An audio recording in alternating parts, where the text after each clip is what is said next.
Back at 8:30 on this Tuesday morning. It's the 11th day of September, the year 2001. Believe that a plane has crashed into the World Trade Center. Blew up, a big explosion, people started running, it was just chaos everywhere. Today, our fellow citizens, our way of life, our very freedom came under attack in a series of deliberate and deadly terrorist acts. It's a new type of war.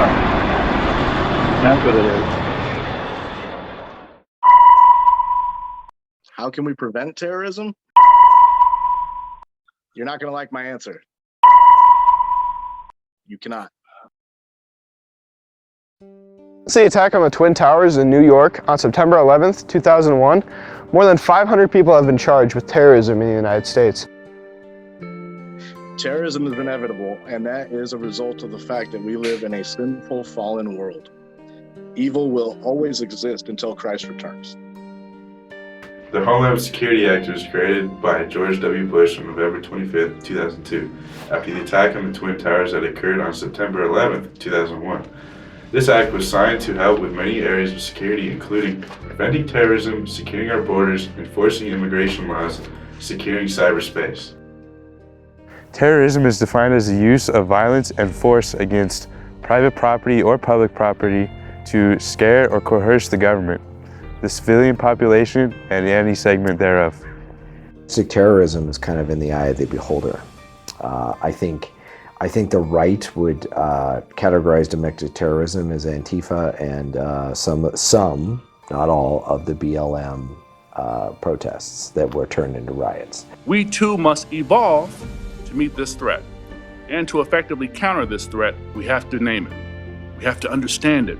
We need to identify the drivers of domestic terrorism so that we can stop it.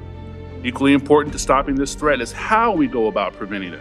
If you're on the left, they'll probably consider domestic terrorism any type of white supremacist. They'll probably consider any type of pro-gun movement, anything that promotes, like recently with the Kyle Rittenhouse decision, anything that promotes the proper use of self-defense. What is our government doing to prevent acts of terrorism? And are these programs working? The anti-terrorism kind of movement really took off after 9/11. The TSA was created after that, and the security measures have ramped up tremendously. The role of the IC is to provide information on foreign security threats and the intentions of foreign powers, organizations, and persons and their agents. Are there domestic terrorists out there? Absolutely. Possible capital entry! Possible capital entry! They're throwing metal poles at us. You give me yourself! You're now! Do yourself! They're trying to slow explosives. Law enforcement entry! We need capitals, I think. Coming to that one. January 6th was a disgrace. On January 6, 2021, a mob of Republican supporters protested against Joe Biden's presidential victory. The mob quickly turned violent after people began trying to get inside of the Capitol building. 5 lives were lost in the storming, and the aftermath is over $1.5 million in damages and over 1,000 people being incarcerated.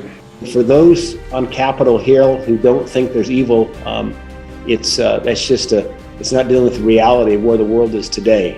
A year after January 6th, are the guardrails that protect democracy real or illusionary?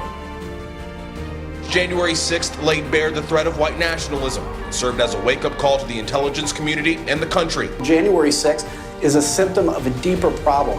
Across the country, election officials and election workers, airline flight crews, school personnel, journalists, U.S. senators and representatives, and judges, prosecutors, and police officers have been threatened and or attacked. Keeping America safer? Absolutely not. The federal government has failed horribly on keeping America safe. And as we seek to evaluate the behavior of our employees, particularly those who are on the front line in enforcing our laws, they are doing so in a way that is non-discriminatory and not informed by extremist belief systems. The question I always have is that security actually effective, or is that security just to make people feel good? How can we reduce the number of terror attacks? Intelligence is a really important part of the counterterrorism mission. So that means you get understanding of plots before they are actually executed. Some people would argue that the counter-protest then creates domestic terrorism, which it doesn't. As long as it remains peaceful and as long as it remains lawful, it's not domestic terrorism.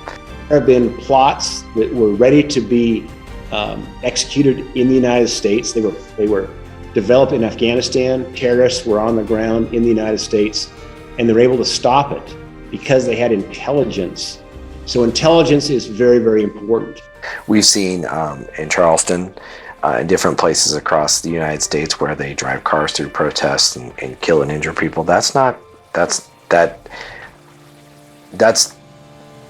It's really hard to determine if that's domestic terrorism or not. Sometimes it probably is, but sometimes it's just, acting out.